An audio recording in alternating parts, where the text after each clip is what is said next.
continue ce qu'on a commencé la semaine dernière.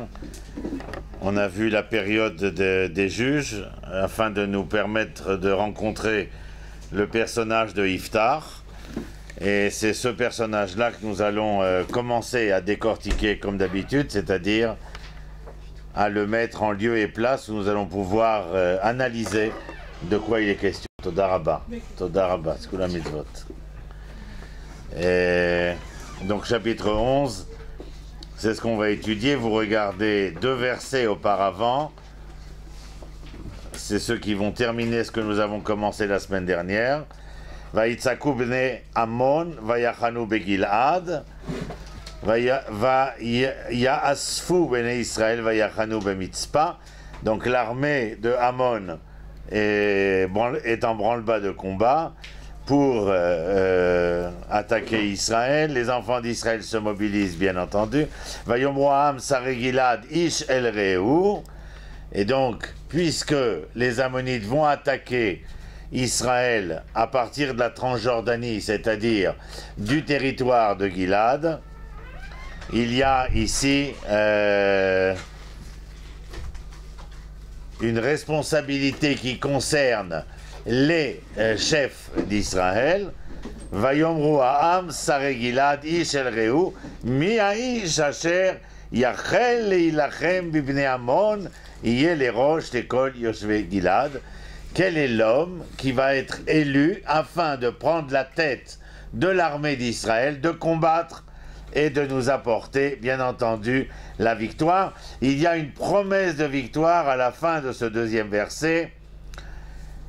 Yeh les roches, les chol yoshvei Gilad, il sera, je ne sais pas, roche, c'est-à-dire à la tête. Je ne sais pas si leur kavana, leur intention était d'être à la tête du peuple tout entier ou bien de l'armée simplement. C'est une question qui reste en suspens. Donc nous avions vu suffisamment la semaine dernière de quoi il ressort concernant cette période-là, à savoir que les enfants d'Israël font le mal aux yeux d'Éternel, et nous avons parlé, explicité de quel mal il est question, Avodah Zara. On a même expliqué que voulait dire foncièrement Avodah Zara, c'est-à-dire l'idolâtrie, mais nous avons donné une autre explication, en conséquence de quoi un peuple se mobilise pour attaquer Israël. Conséquence de cette mobilisation-là, eh bien, les enfants d'Israël se sentent agressés, bien entendu, mais surtout étranglés, étouffés. Ils réagissent en implorant l'Éternel, ce à quoi l'Éternel, en général, apporte une réponse. Cette réponse s'appelle le Shofet. Voilà. Un d'entre eux, c'est celui que nous allons voir aujourd'hui et qui s'appelle Iftar, chapitre 11, verset Aleph. Nous avons mis en place la scène, et donc c'est sur cette scène que va se dérouler ce dont il est question. Ve'iftar hagiladi aya gibor chayil, ve'u ben isha zona, vayoled Gilad et Iftar. Donc première mise en matière est de nous présenter ce Iftar, c'est-à-dire qui est-il, quelle famille. Ve'iftar hagiladi, c'est-à-dire Iftar qui est l'habitant de Gilad, de la même manière que nous dirons Eliyahu à Tishbi, Eliyahu qui habite Tishbi. Aya Gibor Chayil, Veu ben Isha Zona, Mazé Gibor Chayil était un vaillant guerrier, c'est-à-dire Veu ben Isha Zona, il est le fils d'une femme soit de petite mœurs, soit une femme étrangère. Prenons le cas le plus commun, c'est-à-dire qu'il s'agit d'une femme prostituée. Vayoled Gilad et Iftar, et Gilad, donc c'est le nom du père, a donné naissance à Iftar. Je ne rentre pas, bien entendu, dans la problématique à partir de quand est-ce qu'on a décidé que les enfants seraient hébreux, plus tard en exil juif, selon la mère. C'est une question bien entendu, qui a trait également à ce passage où vous voyez que l'enfant est l'enfant du père. C'est-à-dire, mais ce n'est pas notre sujet. Peut-être que la femme prostituée était juive. Comment? Peut-être que sa mère, elle était juive. Ah oui, oui, non, mais je ne parle... Oui, mais c'était pas ma kavana, c'était pas de ça dont je parlais.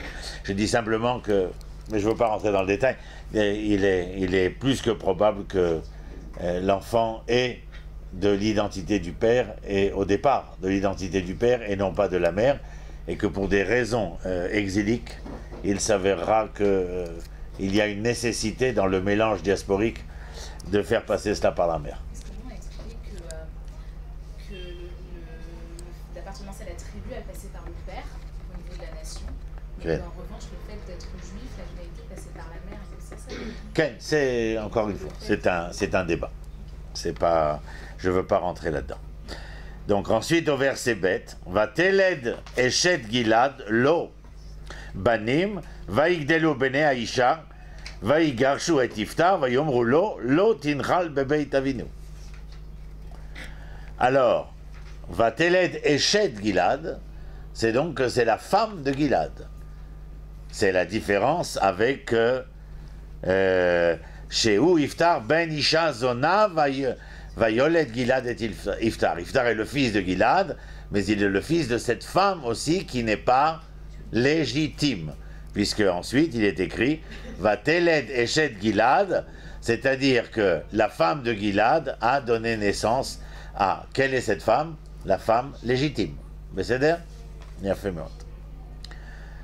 Vateled Eshet Gilad lo banim, des enfants, mais qui sont ici des enfants mâles. Vaigdelu bnei aisha, ces enfants-là ont grandi. C'est-à-dire que nous comprenons dans le verset que tout le temps où ils étaient encore enfants, les choses qui vont se passer ne se sont pas passées, mais lorsqu'ils grandissent, ils prennent de l'assurance en grandissant et vont se permettre de faire ce qu'il y est écrit ensuite, Vayegarshu et Iftar. Ils ont renvoyé Iftar de la maison. C'est-à-dire, donc on a Gilad, qui est marié avec une femme légitime, on va l'appeler Madame Ploni. Il a aussi eu des relations avec une femme qui n'est pas sa légitime, on va l'appeler Madame Almoni. Et Madame Almoni a donné naissance à un garçon qui s'appelle Iftar. Madame Ploni, la légitime, a donné naissance à plusieurs enfants. Ces enfants ont grandi, et alors qu'ils ont grandi, voici qu'ils affirment à l'enfant de Madame Almonite, Iftar, qu'il n'est pas, non pas seulement qu'il n'est pas le bienvenu, mais ils lui demandent purement et simplement de quitter les lieux. Vous suivez? Bon.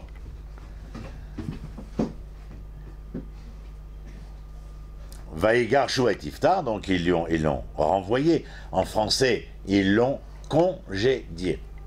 Vaïgarshu et Iftar, Vayomru lo tinchal beit avinu. Et la fin de la phrase est absolument extraordinaire puisqu'elle dit Vayomru lo, et ils lui dirent lo tinchal bebeit avinu, mazel inchal, hérité. Hérité de quoi? De quoi parle-t-on? À l'époque de la paysannerie, l'héritage était surtout un héritage de la terre. Et donc le verbe hériter ici, tinchal, vient de nachala, c'est-à-dire la terre. C'est-à-dire, tu n'hériteras pas de la terre tu n'hériteras pas de la terre, bebeit avinu, dans la maison de notre père. C'est-à-dire deux choses. Tu n'appartiens pas à la maison de notre père, c'est-à-dire, et tu ne peux pas donc hériter des biens fonciers, mobiliers ici, immobiliers de notre père. Bien entendu que ça éveille en nous un certain nombre de questions concernant la manière d'être et de se comporter, bien évidemment. Il y a ici un enfant qui n'a rien et strictement rien demandé, et qui est l'enfant d'une femme illégitime, mais qui n'en est pas moins l'enfant du père. Les autres enfants de la femme légitime vont s'autoriser une attitude qui ne relève pas de la conduite morale, à savoir dire à l'autre enfant qui a grandi dans la même maison: tu n'es pas le bienvenu ici, et pire que cela, tu es congédié, et pire encore, tu n'hériteras pas des biens de notre père. C'est pas le père qui doit décider? Oui, nous sommes bien d'accord que le père a son mot à dire, bien évidemment, là-dessus. Ce qui m'intéresse ici, c'est l'attitude de ces enfants, et je vais vous demander de travailler avec ce qui va suivre. C'est-à-dire que nous sommes ici confrontés à une prise de position de ces enfants qui, à mon avis, outrepasse le droit légitime qui est le leur, puisque, à mon avis, et vous serez certainement d'accord avec moi, le père n'est toujours pas mort. C'est-à-dire, il n'y a aucun signe que le père soit mort. Il est écrit simplement que les enfants ont grandi. J'ai donc précisé qu'en grandissant, on prend de l'assurance. Et je n'ai dit que cela. C'est important. Mais c'est pas non plus illégitime ce qu'ils disent. Mais s'il est l'enfant du père... Mais si c'est une femme prostituée, on peut avoir des doutes sur le père. Mais ici, le père est affirmé. Le père est affirmé. Gilad va yoled. Il n'y a pas marqué va teled, comme il est marqué pour la femme légitime. Il y a marqué va yoled Gilad et Iftar. On se doute bien que Gilad n'est pas tombée enceinte. C'est donc bien la femme illégitime qui est tombée enceinte. Mais le texte du Tanakh, le scribe qui écrit cette histoire, veut te faire remarquer, et c'est important de nous le faire remarquer, comme dans tout le reste du Tanakh, qu'il est le fils de son père. Si on vient nous faire remarquer qu'il est le fils du père, j'ai fait une remarque tout à l'heure pour laquelle j'ai dit que je ne voulais pas rentrer dans le sujet, mais qui n'est pas moins l'affirmation de l'identité et de la transmission de cette identité. C'est-à-dire que quel que soit, c'est-à-dire que comme l'héritage se partageait de toute façon entre tous les enfants du père à l'époque, quel que soit le nombre de fils, que ce soit les fils d'une concubine, c'est ce qui absolument, absolument. L'histoire de Yitzhak et de Ishmaël est conséquente d'un événementiel tout à fait différent qui fait que Sarah s'en mêle et l'Éternel s'en mêle concernant l'héritage à venir, mais Ishmaël n'a pas été démuni d'un quelconque héritage, n'a pas été déshérité. Il reçoit un autre héritage, mais il n'en est pas moins l'héritier, alors qu'il est l'enfant d'une autre femme, et que la légitime pourrait être comprise comme Sarah seulement. Et vous avez vu l'attitude de Abraham qui ne veut pas, mais alors pas du tout, renvoyer Ishmaël et Agar. Il faudra l'intervention divine pour lui dire tout ce que te dit Sarah, il faudra l'écouter, et donc il se rend au jugement divin. Mais je vous rappelle qu'à la première occasion, c'est son fils légitime, Yitzhak, qui ayant saisi la difficulté de la question, lorsque sa mère meurt, il n'est même pas à l'enterrement de sa mère, mais le premier geste qu'il fait, c'est de ramener Agar et Ishmaël dans le foyer d'Abraham. Là, l'attitude est considérée comme une attitude qui relève, bien entendu, d'une certaine normativité morale. Le texte ici ne fait pas fi de ce qui se passe pour la simple raison qu'il veut nous marquer par l'écriture, mais nous faire pointer du doigt ce côté immoral qu'il y aurait dans l'attitude des enfants de Gilad, de la mère légitime, vis-à-vis de cet enfant. Je vous demande encore une fois de placer vos caméras au bon endroit.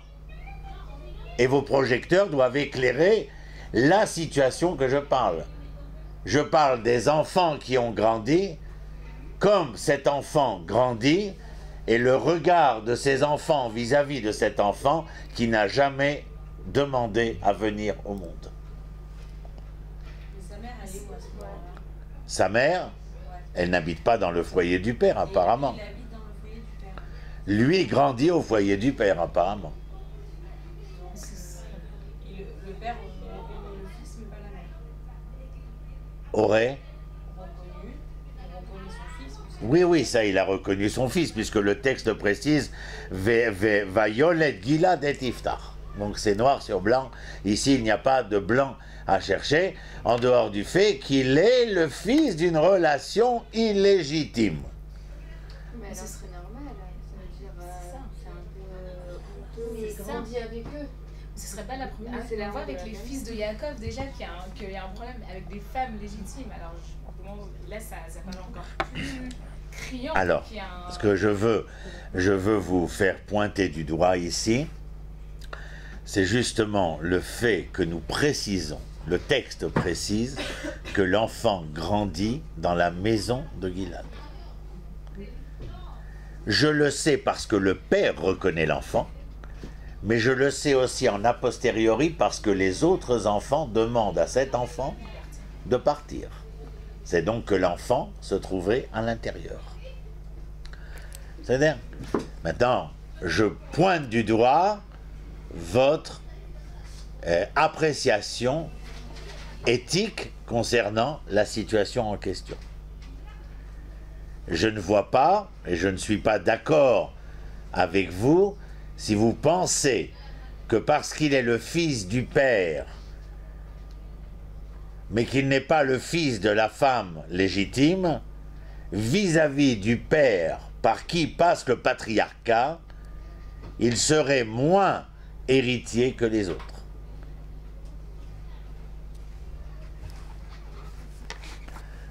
Puisque le père le fait grandir dans sa maison. C'est un choix du père. C'est le choix du père, mais je veux que tu saches que... Je comprends qu'il y ait de l'affection et des liens qui soient créés, moi je parle juste au niveau du dîme, quoi. Oui, mais là pour l'instant, il n'est pas question de dîne. Il est que je pose ma caméra dans la maison de Gilad et je te montre l'attitude de ses enfants vis-à-vis de cet enfant-là. C'est ma Shemanienoti. C'est ce qui m'intéresse. Et je veux que vous analysiez cela. D'ailleurs, vous allez voir pourquoi ce texte a été écrit, puisque nous n'en sommes qu'au début. Donc je me permets, connaissant la globalité, l'ensemble, non seulement de réveiller les points particuliers pour voir vos réactions et vous faire participer, mais nous devons arriver à une compréhension du texte où il y a ici un enseignement clair et évident. Alors on continue et vous allez voir. Vayom roulo lotinchal bebet avinu, donc tu n'hériteras pas de la maison de notre père. Maintenant, je mettrai un psique ici, c'est-à-dire je mettrai une ponctuation.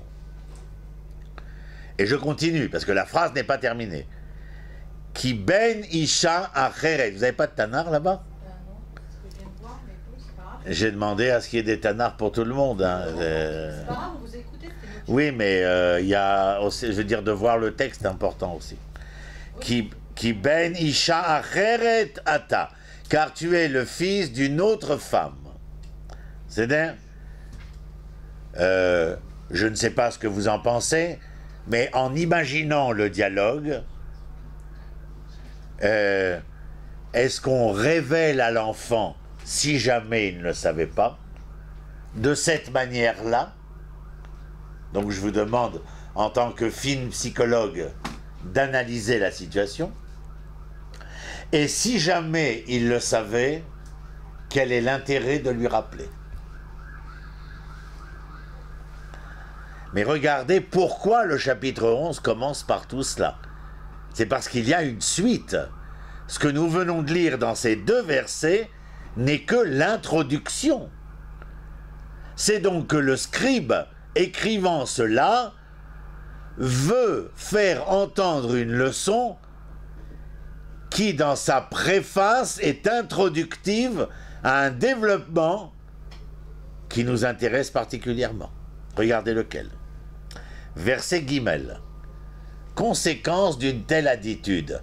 Est-ce qu'il y a marqué que Iftar s'en est allé? Non. Qu'est-ce qu'il y a décrit? Vaïvrar Iftar. Iftar s'est enfui.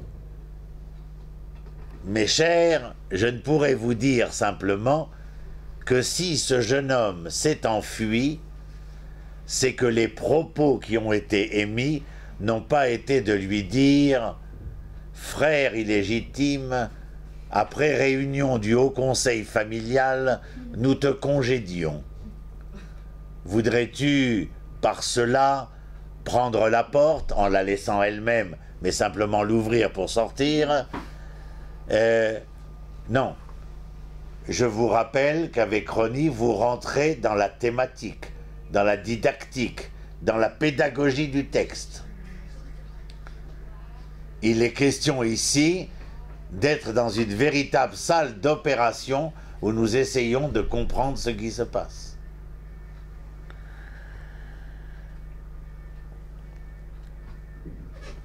Vaïvrach Iftar mipne echav vayeshev be'eretz tov, vayitlaktu el Iftar anashim rekim vayitsu imo.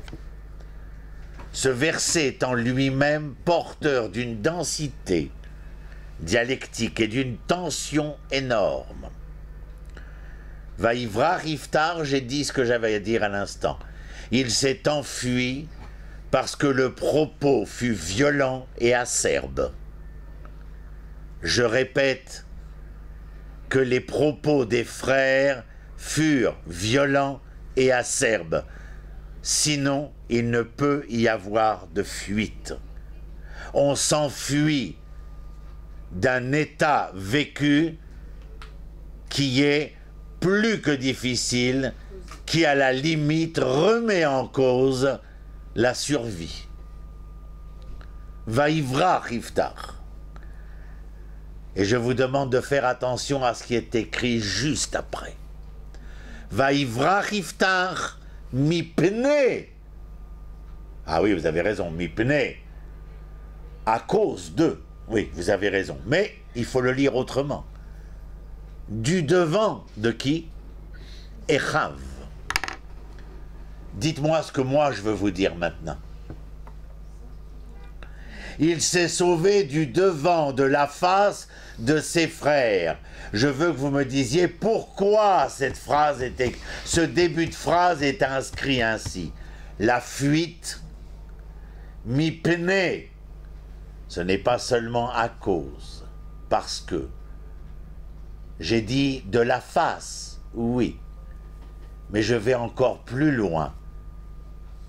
Mipne, c'est parce que, c'est de devant de la face, mais ça veut dire aussi autre chose. Comment vous appelez ça? Panim. C'est-à-dire que vous entendez que le visage n'est que le reflet de... Alors les princesses, ça fait 6 mois que vous êtes là. Panim, c'est le reflet de Pnim, de l'intérieur. Lorsqu'il se sauve du devant, du parce que de ses frères, il se sauve de... Non, de leur intériorité. Imouba, je veux que vous réfléchissiez avec moi, vous en êtes capable. S'il s'enfuit de l'intériorité de ce que nous avons entendu, c'est donc que nous n'avons entendu que le superficiel de ce qui a été vraiment dit. Mais que leur intérieur à ces enfants était, comme je l'ai dit, parce qu'il est écrit Vaïvrar, acerbe, violent, mesquin, outrecuidant, mais loin de la magnanimité de la face.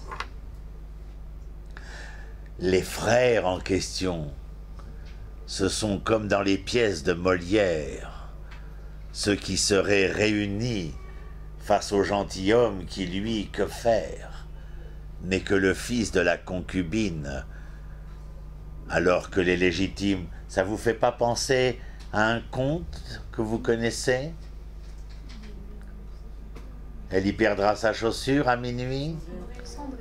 Et alors, elles n'ont pas hésité à utiliser l'acerbe de leurs propos, la violence, la mesquinerie, et à vouloir faire de cette fille quelque chose de plus bas que terre, parce qu'elle n'avait pas sur qui poser sa tête au creux de quelle épaule. Vous comprenez comment vivre et vibrer pour le Tanakh?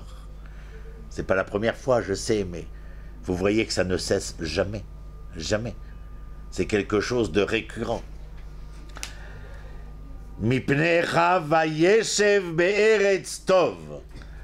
Eretz tov, c'est une région qui est plus au nord. C'est la Syrie, apparemment. Au nord de Gilad, ce serait la Syrie. Vayitlaktu el Iftar, comme Iftar. Comment l'avons-nous décrit, Iftar, en début de propos? Comme un vaillant guerrier. Rien n'a changé. Il est toujours aussi guerrier, toujours aussi vaillant. D'ailleurs, il est tellement vaillant guerrier que moi, j'aurais pensé qu'il tirasse l'épée de son sein afin de rendre compte à ses frères malotrus. Mais il n'en fait rien. Il s'en va vers Eretz Tov et là, apparemment, un certain nombre d'hommes vont reconnaître en lui la force, la vigueur et la vaillance et se rassembler autour de lui. Ça vous fait penser à qui? C'est dans le Tanakh aussi, un des personnages, non? Oui, absolument. David a été chef de bande. Bien évidemment, tous ceux qui vont se réunir et développer une loyauté incommensurable vis-à-vis de David Améler, bien vu. Vayitlaktu el Iftar anashim rekim. Mazé anashim rekim, des gens qui étaient rek, vides, qui n'avaient rien.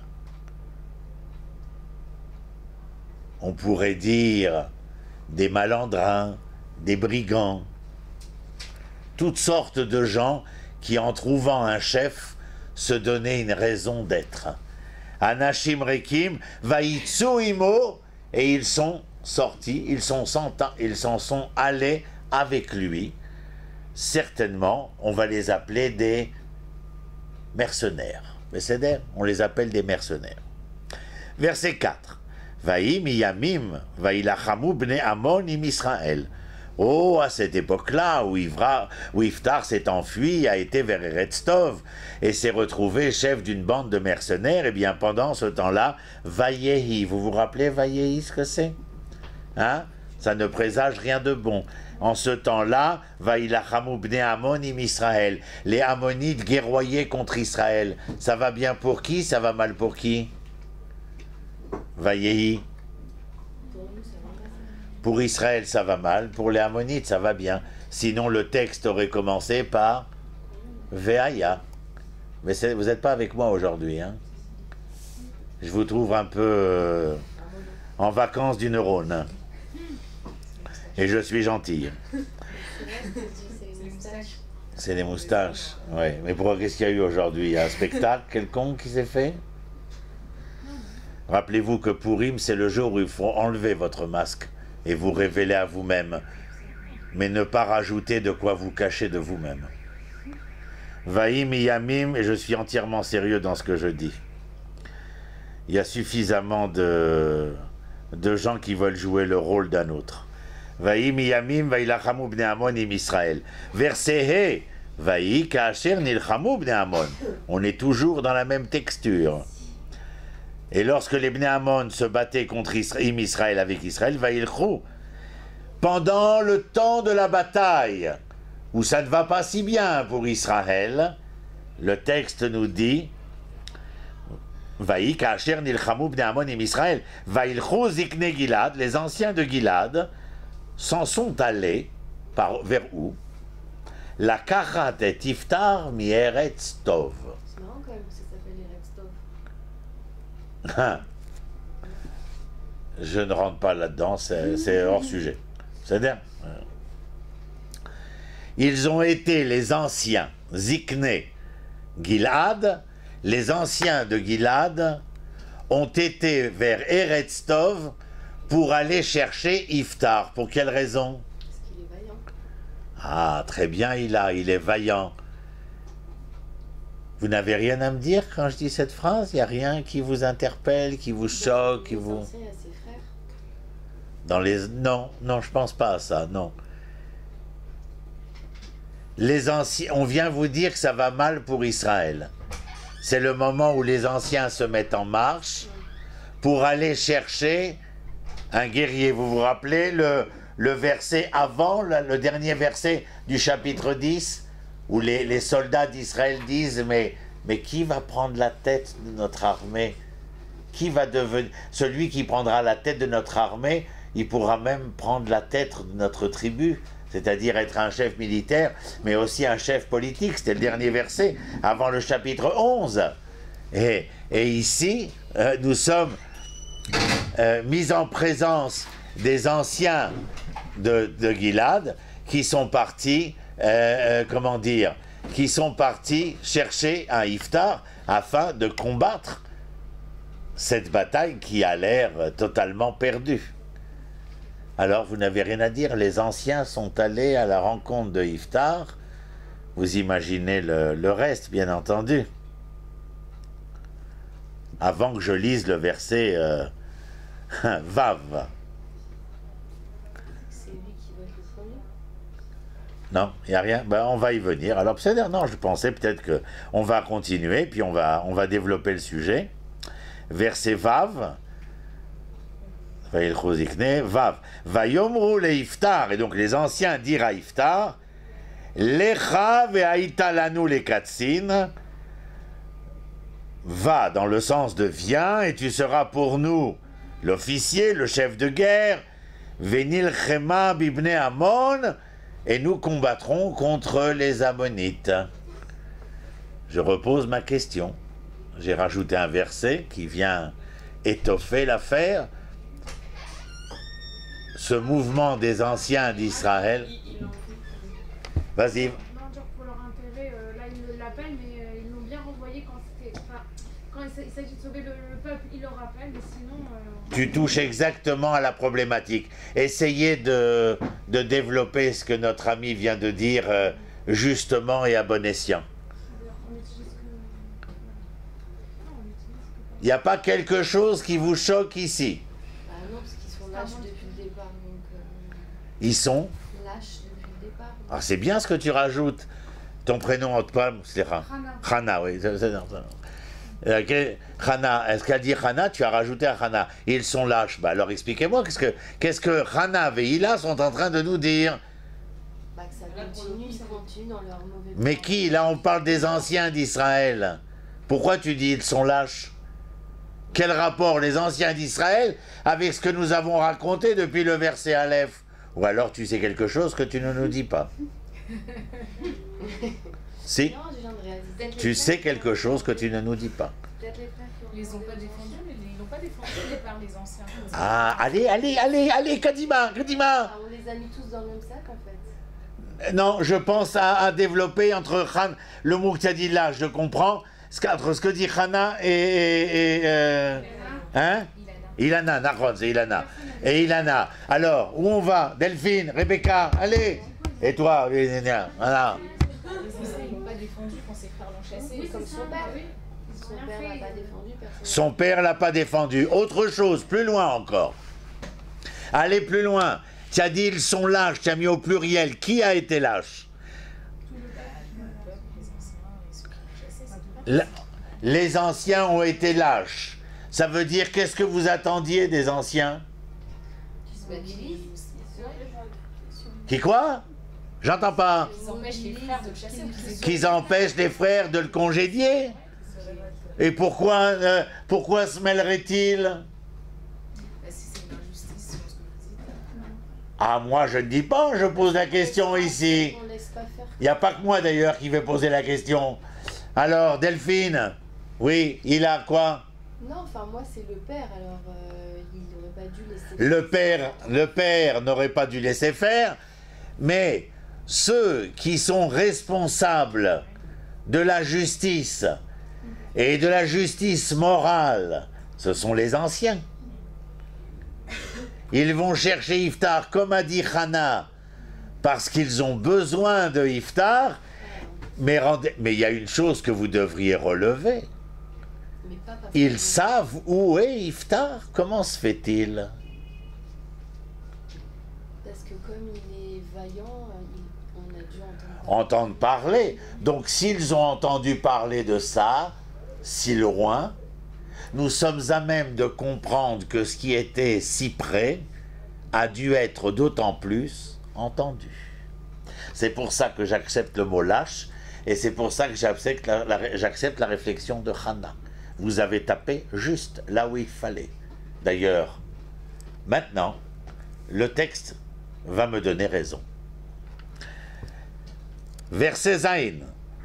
Vous avez compris la question des Zkenim? Vayomru le Iftar, lecha aïta lanu le katsin, venilchama bebne Amon.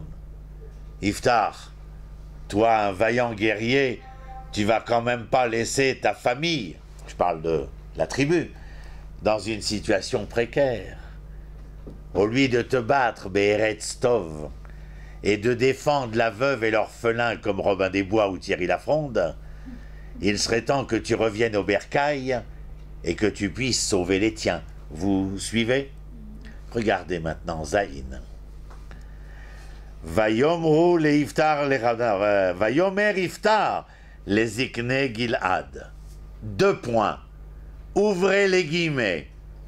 Allo atem sanetem oti vategarshuni mi bet avi umadua batem elai ata kaasher tsar lachem. Voilà ce que je savais, ce que vous ne saviez pas. On va traduire maintenant.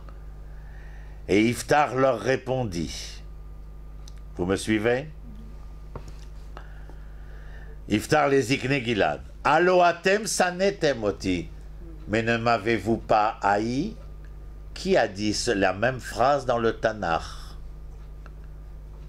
Je ne vous fais pas travailler comme normalement on doit travailler. Je vous aide beaucoup. Chaque fois que je vous pose la question, où est-ce qu'on a la même phrase dans le Tanakh? Yitzhak avec les Philistins.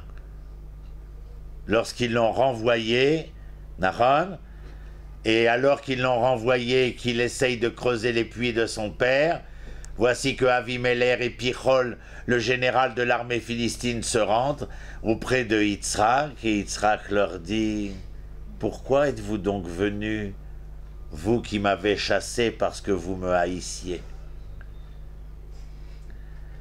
Et Gilad et Iftar leur dit aux anciens « Allo atem sanetem oti » vous m'avez haï. Comment sait-il qu'ils l'ont haï? Vategarshuni mi bet avi. Ah mais non, c'est pas nous qui t'avons congédié de la maison de ton père, ce sont tes frères. Alors pourquoi Iftar dit ce qu'il dit? En fait, le fait de voir et de rien dire, c'est comme si tu cautionnes, quoi. Il a fait Méod Abigail, même avec le masque, j'ai reconnu. Exactement. Regardez ce que le Tanakh est en train de vous apprendre depuis tout à l'heure. La dimension de l'identité morale, de la manière d'être hébreu, dans des situations qui sont et qui nous mettent face à face avec l'adversité du quotidien. La mesquinerie, elle vous attend au détour de cette porte, pas demain ou après-demain. La petitesse, elle est dans ce que vous voulez faire et advenir de vous-même. Et Iftar leur répond, vous venez me chercher maintenant que vous avez besoin de moi. Comment leur dit-il cela? Mi bet avi umadua batem elai ata. Et pourquoi êtes-vous donc venus maintenant? Écoutez, Kacher tsar lachem. Tsar, ça veut dire que vous avez la corde qui se resserre de plus en plus. Hypocrite. C'est à vous que la question est posée. Pourquoi ne vous réveillez-vous que lorsque vous êtes dans la difficulté la plus totale? Votre moi a interrogé je, il a frappé aux portes des parois de votre cœur. Pourquoi avez-vous attendu la maladie pour commencer à vous réveiller? Pourquoi avez-vous attendu la fatalité pour commencer à vous interroger? Vous voyez, Torah Tanefesh dans le Tanakh, c'est une question qui vous est posée, qui nous est posée. Pourquoi m'as-tu haï? Je ne faisais que frapper à ta porte. Qui c'est? C'est René. Ah, je te connais pas. Je voudrais faire connaissance avec toi, on pourrait se rencontrer. Mais je suis ce que je suis, j'ai pas besoin de toi. Je pense que si. On a toujours besoin d'un petit moi chez soi. Pourquoi me rejettes-tu? Tu comprends pas que j'essaye de t'aider? Il y a déjà plusieurs centaines de millions d'hommes et de femmes malades. Je veux t'éviter.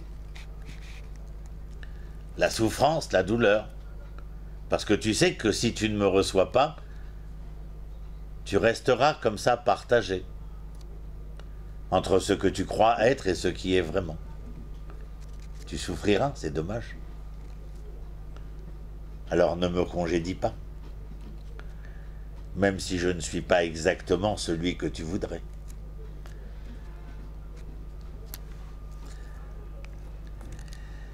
Vayomer iftar lezikne gilad alo atem sanetem oti vatigarshunim mibet avi umadura batem elai ata kasher tsar lachem.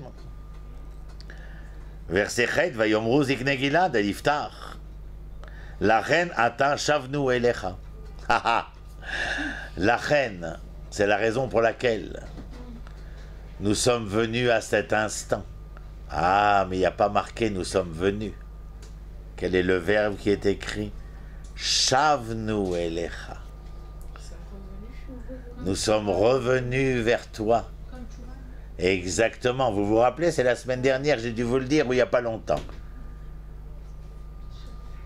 Teshuva, c'est la réponse à la question posée, qui, parce qu'elle est une réponse qui remet en question la rencontre harmonieuse de mon être, m'entraîne vers un repentir, et parce que je suis conscient de l'erreur qui est la mienne, je reviens au plus vrai de moi-même. Teshuva, c'est la réponse, le repentir et le retour. Dans cet ordre-là et jamais autrement. Si vous vous concentrez sur le repentir, rentrez à Notre-Dame-des-Noisettes pour une nouvelle carrière.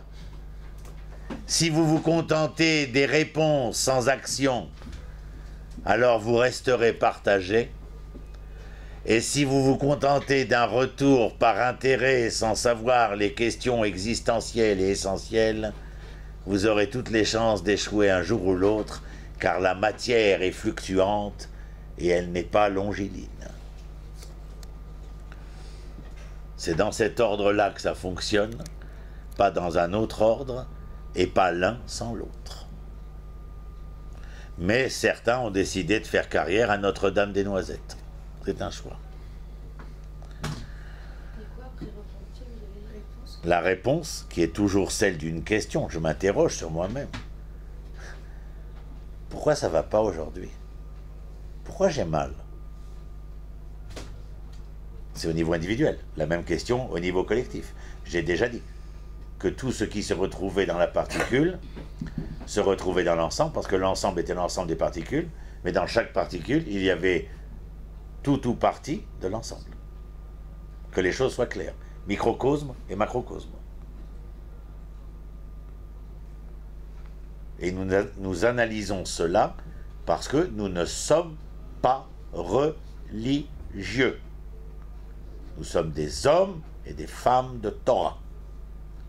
C'est une différence entre le jour et la nuit.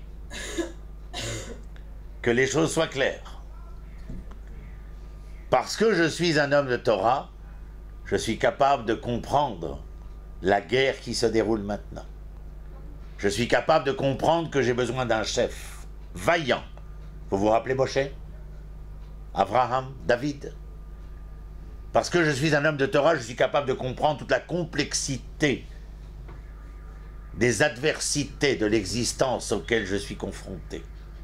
Mais vous avez raison, je peux devenir, comment dire, monastique et me contenter des 4 coudées de la loi qui me disent c'est permis ou c'est interdit. Et puis là, advienne que pourra. Mais ce n'est pas apparemment le rôle que dévolue l'Éternel pour le peuple d'Israël. Vous nous voyez désolés. Vous avez peut-être une question à ce que je viens de dire. Vous avez le droit. Donc faites attention à cette différenciation. Ne tombez pas dans le piège du religiosisme exacerbé tonitruant. Nous ne sommes pas une religion. Nous sommes une nation avec un projet divin que nous essayons d'assumer, de réaliser, de concrétiser sous tous ses aspects.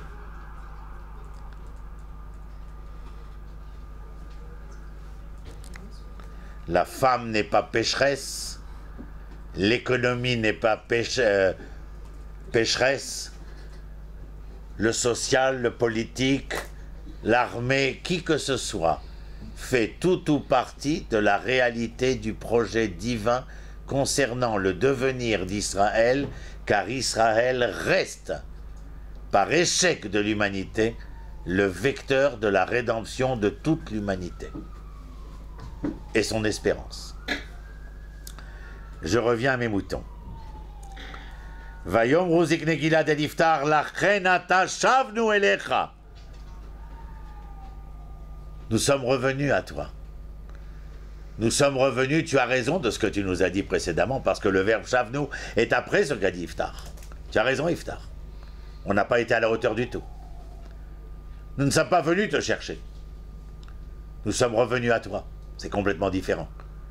C'est d'être capable de comprendre que lorsque je n'ai pas été à la hauteur, il faut que j'y revienne pour prouver que dans la question qui a été la mienne, la réponse qui me fut donnée m'oblige à un repentir pour être de retour à la bonne case et pour pouvoir être, en étant sur la bonne case, au bon départ, de nouveau. C'est important. Je suis désolé de vous le dire, mais je vous le répète continuellement. Nous ne manquons pas, grâce à Dieu, de gens qui passent à côté de leur histoire. Ils sont même les plus nombreux. C'est pour ça que certains se laissent entraîner, pensant que la majorité a toujours raison. Donc vous éviterez de suivre les majorités. Il y a monsieur Jean Monnet, le père de l'Europe, qui a fondé l'Europe. Qu'est-ce qu'il y a, Abigail? On se perd? Ah bon? Moi je trouve qu'on se trouve, mais bon, c'est une appréciation. Et Jean Monnet, je resterai toujours interloqué. Pourquoi, dans les phrases que je vais dire, à un certain moment, on a envie de sortir, de faire pipi ou de baisser la tête. C'est comme s'il y avait dans cette phrase quelque chose qui allait devenir déstabilisant et en conséquence de quoi il vaut mieux s'enfuir que de la vivre. C'est intéressant. Bon, je viens. Jean Monnet, en janvier, en 55, Jean Monnet sort à créer l'Europe, ce que nous connaissons après pour le nom du marché commun aujourd'hui de l'Union européenne. Et on lui demande, alors monsieur Monnet, fier, il lui dit, vous savez mon cher ami, je pense qu'il y a 2 sortes d'hommes. Ceux qui font du bruit et ceux qui veulent être quelqu'un. Les premiers, ceux qui veulent faire quelque chose, pardon, et ceux qui veulent être quelqu'un. Ce sont les 2 sortes d'hommes, quelque chose ou quelqu'un. Mais apprenez, mon jeune ami, qu'en général, ceux qui veulent faire quelque chose font beaucoup de bruit. Ceux qui veulent être quelqu'un font beaucoup de bruit. Et ceux qui veulent faire quelque chose font l'histoire. Le quelqu'un fait du bruit. Le quelque chose fait l'histoire. C'est absolument important. Comme la tirelire. Comment? C'est comme la tirelire. C'est-à-dire? Quand elle est vide, c'est une pièce, elle fait du bruit. Ah oui, Nahon, oui, oui, Nahon. Mais sachez qu'aujourd'hui, dans la course effrénée à l'accumulation de biens, ce que nous appelons aujourd'hui, dans les sciences humaines, le consumérisme, consommer, c'est pouvoir s'affirmer. Moi, je dis que consommer, c'est se consumer sans aucun doute. Donc, je n'ai aucun problème à essayer de limiter ma consommation et en tout cas de la réduire, non pas à la portion congrue, mais à l'essentiel. Fallait-il que je m'habillasse ce matin avec mon costume, ma cravate et ma chemise dont je choisis les couleurs? Oui, parce que je me ressens à travers ce que je mets. Je n'ai pas envie que le beged ifgod bi. Je ne veux pas que l'habit me trompe. À beged ifgod, ce sont les mêmes lettres. Mais je veux savoir que mon ressenti est entier. Et quand je vais depuis 8 heures du matin à la rencontre des publics, et que je prône que nous sommes des princes et des princesses, il y va de bonne aloi que nous soyons à la hauteur de notre grade.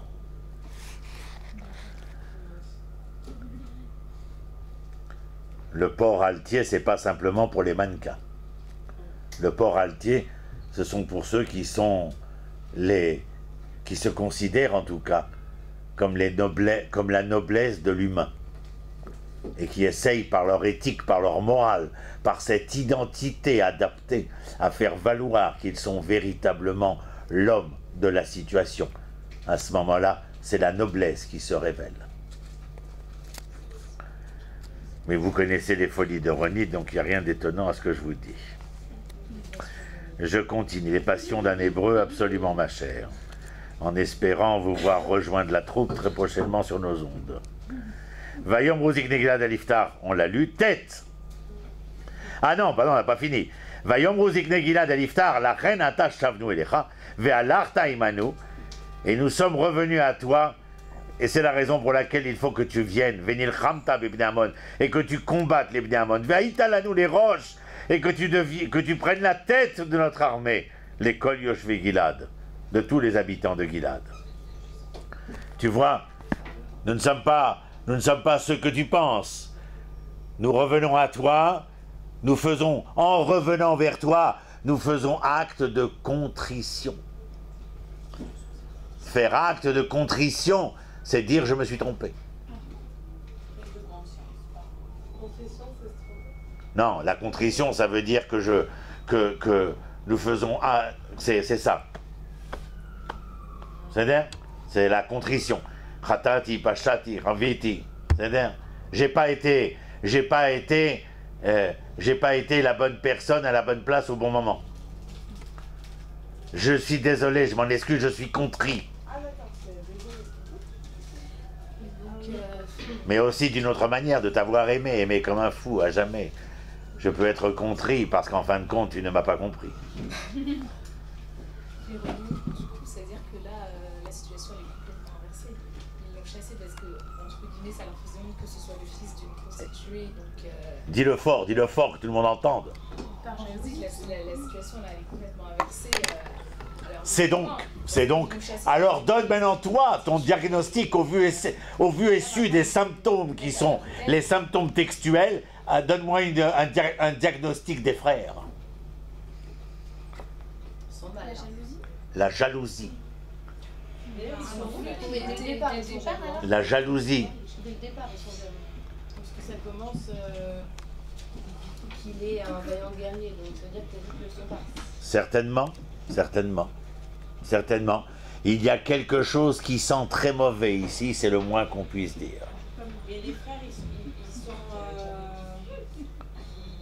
Mais Cendrillon. Ouais, ouais, les frères, ils sont pas là, quoi. Je veux dire, au moment de la tchouva. Non, non, les frères, ils sont à la guerre. Ah, d'accord. Les frères, ils sont mobilisés à la guerre. Je te signale qu'il y a la guerre. Ça va mal. Là. Ils savent qu'ils sont allés chercher leurs frères? Je ne sais pas, mais en tout cas, ils vont le savoir très prochainement. Et vous allez voir le personnage de Iftar, cette espèce de M le maudit. Un film de Fritz Lang, pour ceux qui connaissent. Des classiques du cinéma. Et que M le maudit n'est pas celui que l'on pouvait maudire, en tout cas. Ni de médire, d'ailleurs. Vayom Rouzik Negilad El Iftar, la Renata Shavnu Elecha Velarta Imanu Venechabta Bivne Amon, Vaïtalanu les roches, les Kol Yoshve Gilad, Pasuk Tet, Vayomer Iftar, c'est un dialogue, hein? Vayomer Iftar El Zik Negilad, Im Meshivim Atemoti. Si vous me ramenez, Meshivim Oti, ça ne veut pas dire que vous me ramenez sur les pas, non, il y a bien plus que cela. Si vous... Comment on dit en français lorsque vous avez été déchu? Hein? Si vous me... Oui, je ne sais pas, j'ai perdu le mot. Hein? Mais si vous me redorez le blason, si vous me rendez mes lettres de noblesse, vous comprenez comment il faut étudier, parler. Ne soyez pas de simples bénis oui-oui qui travaillent sur une étude au ras des pâquerettes. Il y en a suffisamment des comme ça. Élevez le débat. Meshivim atem oti leilachem bebnei Ammon, et me ramener dans ce que j'entends de me ramener, afin de combattre les Bnei Ammon. Venatan Adonai Otam Lefanai, et que l'Éternel me les donne entre mes mains, c'est-à-dire qu'il m'accorde la victoire. Hein? J'ai une demande, une condition. Anochi Elachem la roche, je ne serai pas que simplement votre chef militaire, je deviendrai votre prince de tribu. Ce sera d'ailleurs votre tribu. Pas folle la guêpe, hein? Intelligente.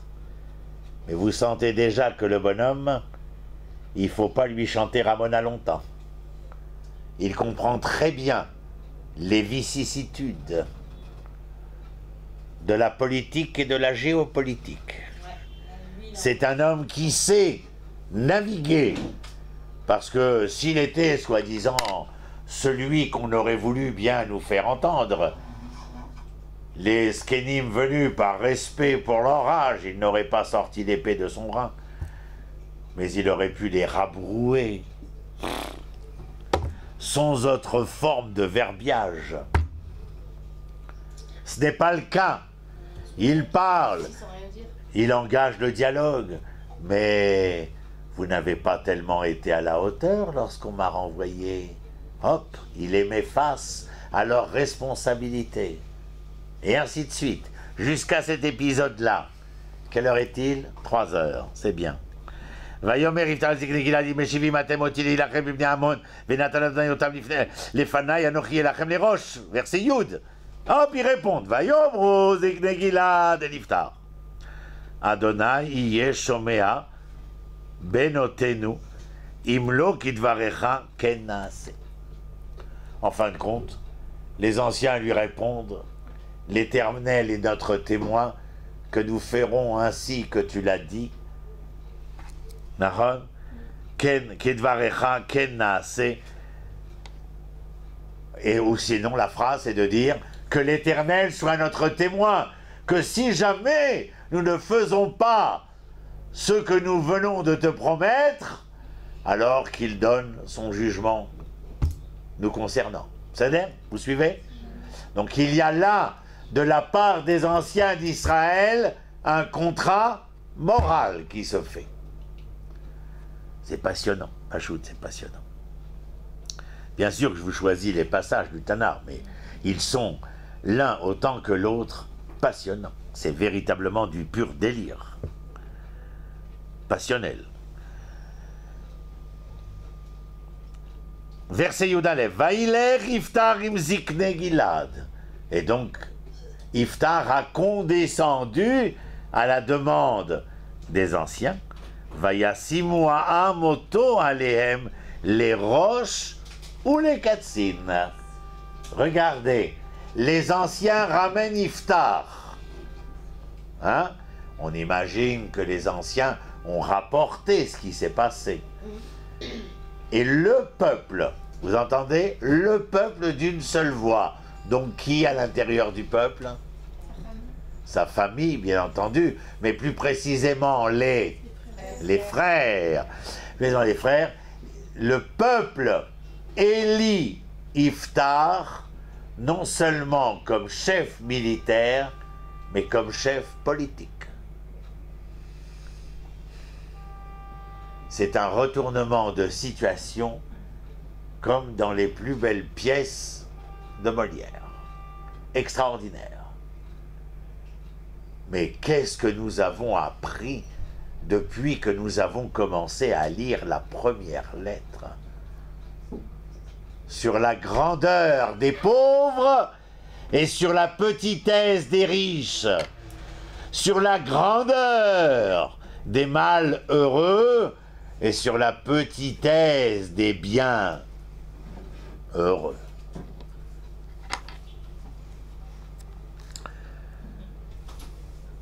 Je reprends au Yud Aleph. Vaïler Iftar im zikne Gilad, vayasimu ha'amoto. Alehem les roches ou les katsines. Vaïdaber Iftar. Alors attendez. Non seulement il est élu, mais je vous ai dit, hein, là, il y a 3 minutes, il faut pas lui en compter au petit. Il sait très bien où il met les pieds, regardez maintenant. Vaïdaber Iftar et kol dvarav lifne Adonai bemitzpah. C'est-à-dire que notre cher Iftar, sur les hauteurs de la colline de Mitzpah, où l'armée est réunie, eh bien, il prend la parole devant l'Éternel et devant les enfants de l'Éternel. Il prend la parole. Celui qu'on a renvoyé comme un malandrin, comme un vaurien, comme l'enfant illégitime. On n'a pas seulement décidé de le renvoyer, de le congédier, on a même décidé, vu sa situation identitaire, de le déshériter. Et le voilà qu'il revient comme chef militaire, chef politique, et en plus il prend la parole devant tous. Vaïdaber Iftar et kol dvarav lifne Adonai bamitzpah. Verset Yudbet, Vaishlar Iftar Malachim, donc il a fait son discours, on va appeler ça un discours d'intronisation, sa prise de fonction. Oui, mais prise de fonction d'abord. Hein, je pense qu'il prend ses fonctions, et c'est l'occasion d'ailleurs de faire une déclaration, ce qu'il a fait. Au verset Yudbet, il rentre dans le vif du sujet. Je vous lis et j'ai une question à vous poser. Vaishlar Iftar Malachim, et Iftar envoya des ambassadeurs, El Meler bnei Ammon, au roi des enfants de Ammon, pour lui dire, Mali velecha, qu'y a-t-il entre toi et moi, qui bata elai leilachem be'artzi, que tu sois venu nous déclarer la guerre sur ma terre. Ben moi, une phrase comme ça, la vérité, ça me laisse pantois, si ce n'est quoi. Et je vous demande pourquoi. Ça me laisse pantois si ce n'est quoi. Et j'attends vos réponses, bien entendu. Enfin, c'est assez choquant, hein, c'est assez facile à trouver, hein, c'est pas une question pour un champion. Alors, les princesses? C'est sur sa terre, parce qu'il a dit sur ma terre. Mais non, non, la phrase, et Iftar a pris la parole, donc il a pris ses fonctions, et juste après marqué, et Iftar a envoyé des ambassadeurs au roi de Ammon pour lui dire que n'as-tu osé entamer la guerre sur ma terre, et qu'y a-t-il donc entre toi et moi? Qu'est-ce qui dans cette phrase éveille votre intérêt intellectuel? courage et son... Qu'est-ce qu'il y a entre toi et moi? Il est Il proche est pas- de l'autre. Non, mais il y a quelque chose. Enfin, comment est-ce qu'on l'a décrit jusqu'à maintenant? Yofi, il prend les fonctions. Quel rôle on lui assigne? D'abord et avant tout, qu'est-ce qu'on veut de lui? Il a fait. Alors qu'est-ce qui vous choque? Et qu'est-ce qu'il fait? Il essaye d'annuler la guerre. Il est stratégique, c'est un... Mais qu'est-ce qu'il fait? Dites-le avec votre bouche. Il provoque son... Non, non. Qu'est-ce qu'il fait? Il utilise quelle frange du pouvoir? Il y a fait, mais autre, Anna. Dorénavant, tu t'asseras là. Non, je suis bien. Ronnie te dit viens, et toi tu dis non. Top, le céder. Moi, c'est comme si je suis. Maintenant, elle a raison, Hana. Ce qu'il utilise là est totalement à contrario de la personnalité qu'on nous décrit depuis le début. Non, moi je trouve pas. Ah bon? Quelle image as-tu de Iftar? Quelle image as-tu de Iftar jusqu'à ce verset? Bah, qu'il est intelligent et qu'il voit loin. Mais l'image, la grossière image de Iftar. Je le vois pas comme une brute, un guerrier, un bourrin, quoi. Je le vois, il réfléchit quand même. Tu te rappelles la phrase qu'ils sont tous venus autour de lui se mettre sous sa bannière? Essaye d'imaginer le bonhomme. Oui, mais moi, le fait qu'il soit parti sans rien dire, ça prouve quand même qu'il... Je suis d'accord, mais d'abord, l'attitude de Iftar lorsqu'il arrive à Eretz Tov, c'est de devenir chef de bande. Quand on nous présente après sa naissance ce qu'il va devenir, c'est un vaillant guerrier. Lorsqu'il est à Eretz Tov, il est chef de bande. Et lorsque les anciens viennent le chercher, ils viennent chercher qui de lui? Le guerrier. Et à peine arrivé, qu'est-ce qu'il fait? Non, je veux que vous compreniez, c'est ça. C'est pas quelqu'un qui est dénoué. Ken Aval, c'est pas un garçon qui a fait l'ENA. Et alors, il y a beaucoup de... C'est un garçon qui, en général, c'est un garçon qui, depuis le début, a l'habitude de régler ses problèmes de manière Ben, moi, je l'ai pas enfermé. violente. Je l'ai pas enfermé comme ça. D'accord. Bon, alors voilà. Donc moi, je vous dis, elle est gentille, là. Non, je suis Elle pas a... Non, t'es sympa avec lui, quoi. Mais j'essaye d'analyser le texte et je vois un guerrier. J'ai intérêt à le défendre, non, Non, mais ça, je sais que tu n'as aucun intérêt. Mais ce que je veux dire, c'est que depuis le début, on nous présente le guerrier et que cette phrase, du point de vue de la texture du texte, doit vous interroger, bien entendu. Il envoie des ambassadeurs. En général, si on est venu le chercher pour partir à la guerre, il aurait dû vérifier les troupes, sortir son épée et dire sus à l'ennemi. C'est-à-dire engager le combat. Et puis surtout, permettre à Israël de respirer de plein poumon. Parce que pour l'instant, je vous rappelle que les Ammonites ont envahi le territoire de Gilad et qu'ils étouffent Gilad. C'est la raison de la venue des anciens, vous avez oublié. Et donc maintenant, il faut qu'ils permettent à Israël de se libérer de ce carcan. Que dit Iftar? Qu'est-ce qu'il y a entre toi et moi? T'as un problème avec moi? C'est-à-dire, regardez déjà qu'il se considère comme... C'est ma deuxième question. Oui, il a. ils sont déjà rentrés en guerre ou ils ont déjà déclaré la guerre ou pas? Parce que lui, il ne peut pas attaquer. Si Absolument, mais ils ont déjà attaqué puisqu'ils ont envahi Gilad. C'est la raison qui fait que les anciens sont venus chercher Iftar. Donc ils attendent de Iftar qu'Iftar fasse la guerre. C'est pour ça qu'ils ont choisi Iftar. S'ils voulaient un ambassadeur, ils auraient été aux affaires étrangères. Mais s'ils ont choisi un guerrier, c'est pour qu'ils se battent. Il envoie un ambassadeur, je vous répète la phrase, Mayesh, je vais le dire tel qu'elle est écrite, hein. Yudalef, Vaishlar Iftar Malachim El Meler Bnei Amon les morts, Mali Velach. Qu'est-ce qu'il y a entre toi et moi? Cette phrase, je vous le dis carrément, nous interpelle. Pouvez-vous me dire qu'est-ce qu'elle interpelle? Je vous répète ce que dit Iftar. Nous avons vu l'histoire des ambassadeurs, je vous ai donné la réponse. Maintenant, Iftar dit aux ambassadeurs de dire au roi de Ammon, qu'y a-t-il entre toi et moi? Je vous demande, qu'est-ce que cela interpelle chez nous dans la phrase telle qu'elle est prononcée par Iftar?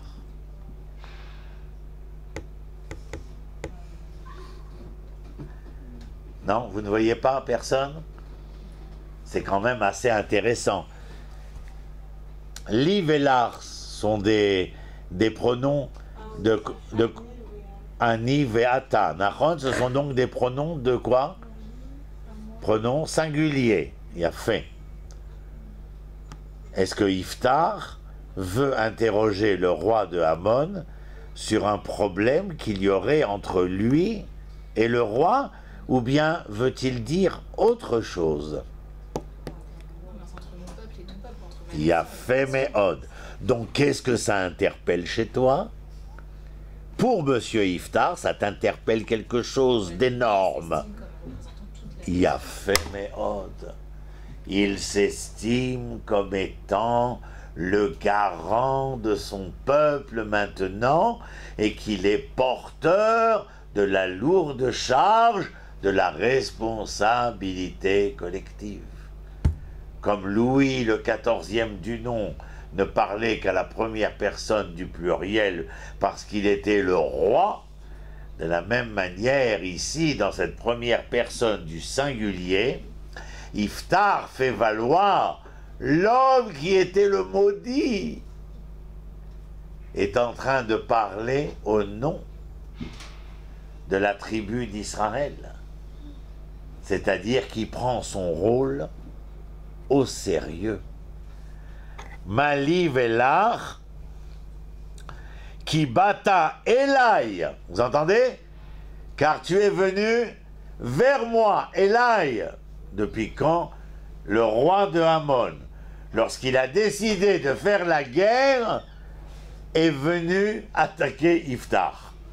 Vous comprenez bien que c'est absurde.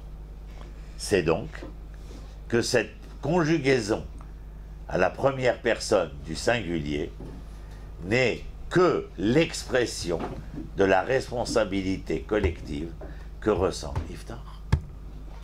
Et c'est ça qui est Gadol. Cet homme n'a pas dit oui en venant dire « Tiens, je vais pouvoir me venger de ce qu'ils ont fait. » Je n'ai pas demandé de devenir pas seulement le chef militaire, mais le chef politique pour pouvoir me venger, non. J'ai demandé de recevoir ces lettres de noblesse et ce titre pour ce que vous entendez maintenant. C'est-à-dire que moi, si j'ai dit oui, c'est parce que je me sens responsable de l'ensemble, et pas seulement de moi-même. Ki bata elai leilachem be'artzi. Od pam. Qu'est-ce qu'il dit? Qu'y a-t-il entre toi et moi? Et tu es venu combattre sur ma terre. Mais tu habitais Eretz Tov, toi. Non, mais il se sent concerné depuis le début. Ah ben voilà, évidemment. Mais il ne se sent pas simplement concerné parce que c'est sa terre de naissance, mais il se sent concerné à travers ces trois expressions singulières, c'est-à-dire il se sent concerné par l'ensemble du devenir d'Israël. C'est pas arrivé par rapport au pouvoir. Bien évidemment, c'est ce que nous comprenons. Et donc tout d'un coup, maintenant, je suis d'accord avec toi, il est en train de se dessiner devant nous un personnage tout à fait éminent et probant, que nous ne connaissions pas ou qu'on ne nous avait pas donné à reconnaître, sauf ce que tu as précisé. Quand les frères l'ont agressé avec l'acerbe et la violence que je précisais plus tôt, il n'a pas réagi et il s'est enfui.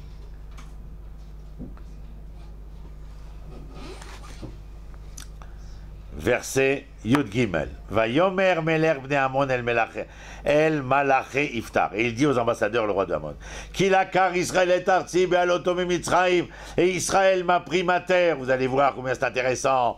Il m'a pris ma terre en venant d'Égypte, de Arnon jusqu'au Yabok et jusqu'au Jourdain. Ve'ata Shiva et Ten Beshalom.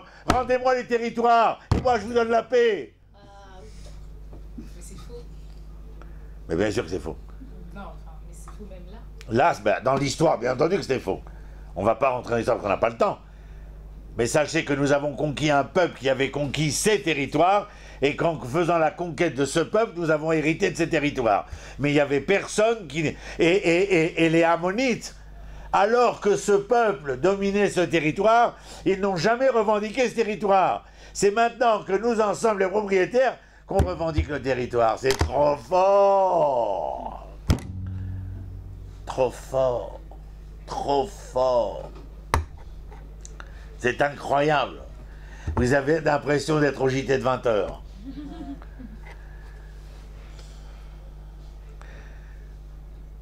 Donc, Yud Gimel, c'est ce qu'il dit. Et puis alors, il lui dit en plus, Ve'ata Shiva et Ten Beshalom. Rends-moi les territoires, je te donnerai la paix. Alors, celle-là est trop forte. Ça, c'est trop fort. C'est noir sur blanc. Comme quoi, l'histoire ne se répète pas, mais les crétins restent. Pour croire qu'on peut refaire l'histoire. Yudalet, va Yosef od Iftar, va Ishtar Melachim. Et alors là encore, c'est encore plus désopilant. Iftar réitère, malgré la réponse, il ouvre des négociations de paix, il envoie des ambassadeurs. Absolument étonnant. Et ça continue à se battre encore Non, là non. Là, il n'y a pas de bataille. Il y a une négociation. On est à la table des négociations. Va Yosef od Iftar, va Ishtar Melachim el Melech Bnei Amon. Verset Tetva, va Yomer lo, Ko Amar Iftar. Lo lakar Israël et Eretz Moav et Eretz Bnei Amon. Israël n'a jamais pris ces territoires que tu viens de revendiquer. C'est-à-dire, et là, il va lui faire tout un blablat sur le comment de la bataille de la sortie d'Égypte. Et au verset, aller plus loin, verset 21, Chaf Aleph. Vaïten Adonai Elohei Israël, et Sichon vet kol amo beyad Israël. Et l'Éternel nous remit lors de la bataille entre nos mains, la Sichon et tout son peuple. Vayakom vaïrash Israël et kol eretz haEmori. Et Israël a conquis du fait de la guerre la terre des Émoris. Yoshev aretz haï. Vaïrshu et kol gvul haEmori, etc., etc., etc. Chav Gimel 23. Ve'ata Adonai lo Israël. Orish et haEmori mipnei amo. Il y explique véritablement tout le développement géopolitique de cette histoire. Maintenant, allez au verset Chav Zayin 27. Ve'anochi lo chatati lecha. Et moi, je n'ai commis aucune erreur vis-à-vis de toi. Ve'ata ose iti ra'a leilachem. Et toi, tu décides d'engager la bataille contre Israël, de devenir le belligérant d'Israël. Ishpot Adonai, Ashofet Hayom ben Bnei Israël ou ben Bnei Amon. Et aujourd'hui l'Éternel jugera entre toi et moi. Verset 29. Vaté al Iftar Ruach Adonai, et l'Esprit Saint s'empara de Iftar. Verset 30. Vaïdar Iftar Neder, et Iftar fit un vœu à l'Éternel qu'il donne. Vayomer, je vais vous le lire quand même. Im naton titen et bnei Amon beyadi, si tu me donnes les Ammonites entre mes mains, c'est-à-dire la victoire. Veaya yotze yetze midelet biti, le premier qui sortira de la porte de ma maison vers moi, alors que je reviens en paix de la bataille contre les Ammonites. Veaya l'Adonai ve'eleti ou Ola, et moi je le consacrerai à l'Éternel. Alors celle qui va sortir de la maison, c'est sa fille. Et c'est la grande problématique de l'histoire du Tanar. Je vous donne les deux propositions. Comment? La première, il a fait un vœu à l'Éternel. si tu me donnes les Ammonites, la victoire contre les Ammonites, la première personne qui sortira de chez moi, je l'offrirai en sacrifice à toi l'Éternel. Quelle était sa kavana? Est-ce qu'il a offert en sacrifice, c'est-à-dire sacrifice humain? Bah oui, parce qu'il n'y a pas de sacrifice humain. Il n'y a pas de sacrifice humain. Ou bien, est-ce que la personne qui sortirait serait consacrée à l'Éternel? En fait, je ne rentre pas dans le sujet parce que c'est un sujet complètement qui est une troisième leçon concernant Iftar. Mais c'est sa fille qui va sortir. Vous le lirez dans le texte, c'est magnifique. Sachez simplement qu'il est probable que nous penchions le plus souvent pour le fait que cette femme, du fait de son propos, je n'ai pas encore eu d'enfant, qu'elle ait pu, par des croyances encore étrangères à Israël, être consacrée et ne pas avoir pu se marier, avoir des enfants, une vie de famille. C'est comme si Iftar consacrait sa fille à l'Éternel seulement. On reste avec point d'exclamation, point d'interrogation concernant cela. C'est la faute de Iftar, une faute indéniable, parce qu'il n'avait pas à faire ce vœu-là. Mais en tout cas, ce que vous devez garder de Iftar, parce que c'est un autre sujet, Iftar et sa fille, on ne sait pas ce qu'elle est devenue. Est-ce qu'elle a été sacrifiée comme un sacrifice humain, comme il se passait à l'époque dans certaines peuplades? Non. Ou bien est-ce qu'elle a été consacrée à l'Éternel, c'est-à-dire qu'elle est devenue, comment dire, C'est comme une bonne sœur. ouais, enfin oui, entre guillemets, à l'Oraléno, quoi. Mais elle n'a pas pu fonder de famille, elle n'a pu que se consacrer à l'Éternel. Bon, alors vous comprenez la problématique de l'histoire. Ce que nous gardons de Iftar, c'est ce que nous avons vu aujourd'hui. Et pas seulement dans le côté individuel, mais dans cette responsabilité collective. Et puis surtout, comment Iftar a mené la bataille contre les Ammonites, et comment l'actualité de Iftar est encore et toujours. Alors bien sûr, quand on lisait ça en 1789, ça ne voulait rien dire. Quand on lit ça depuis 1948, il est bien clair que les choses nous parlent d'autant plus. Raison même du Tanar et de la responsabilité du Tanar qui est de plus en plus probante aujourd'hui. En tout cas, sachez que cet enseignement-là est énorme. Le personnage est porteur, vous l'avez entendu, d'un nombre incalculable de messages qui servent tout autant l'individu que le peuple d'Israël. Mais encore une fois, dans la manière de se conduire d'Iftar, des frères, des anciens, et dans la manière qu'a Iftar de vouloir résoudre le conflit contre les Ammonites, vous avez là une stature tout à fait étonnante et probante de l'identité morale de la manière d'être homme hébreu. Et c'est cela que je voulais vous faire passer comme message. Sachez aussi, avec l'histoire de la fille de Iftar, que ô combien nous pouvons être louables, il est toujours possible de déraper sur les givres de l'histoire. Vous avez des questions? On a terminé avec 5 minutes d'avance, trop fort. Je vous écoute, Rana. Comment il a fait, en fait, vraiment? Il a été rejeté par tout le peuple. Et comment il a fait pour prendre à cœur si rapidement le problème du peuple? Et vraiment, parce que quand c'est rejeté, on veut tout rejeter, quoi. On veut plus en entendre parler. Comment il a fait pour... Thierry, la réponse qui me vient à l'esprit de la manière la plus évidente, c'est de te dire qu'il s'était enfui parce que rejeté, parce que congédié. Mais qu'il avait toujours, certainement d'ailleurs, gardé en lui l'amour de sa famille, l'amour de son peuple, l'amour de sa terre, son vécu exilé. De la même manière que David n'est pas la personne que nous pourrions remettre en cause lorsqu'il devient ce qu'il devient à la tête de la bande de bras cassés qui vont le suivre. Il n'en reste pas moins David, et que dès que l'occasion se présentera, il va prouver qu'il est capable de devenir celui que nous connaîtrons sous le nom du roi David. Je crois que Iftar relève un peu de la même densité d'être. C'est-à-dire que l'occasion que les anciens lui proposent, il sera le larron de l'histoire que parce que l'occasion est bonne. Et il va, bien sûr, remettre en question les anciens, parce qu'il ne faut pas rater une occasion pareille.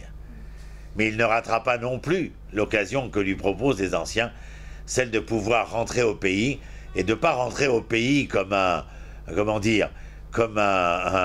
mauvais garçon, mais de rentrer au pays par la grande porte.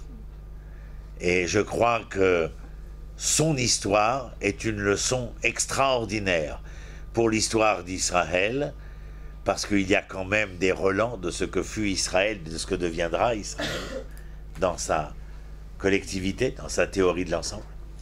Mais il y a aussi à travers, je vous l'ai dit et je le répète, l'attitude de Iftar, une grandeur, une personnalité qui est noble, qui est louable et qui vient nous enseigner à nous un certain nombre de choses, parce qu'il est arrivé, ou il arrivera, que beaucoup d'entre nous soient confrontés à l'adversité dans l'existence qui est la nôtre.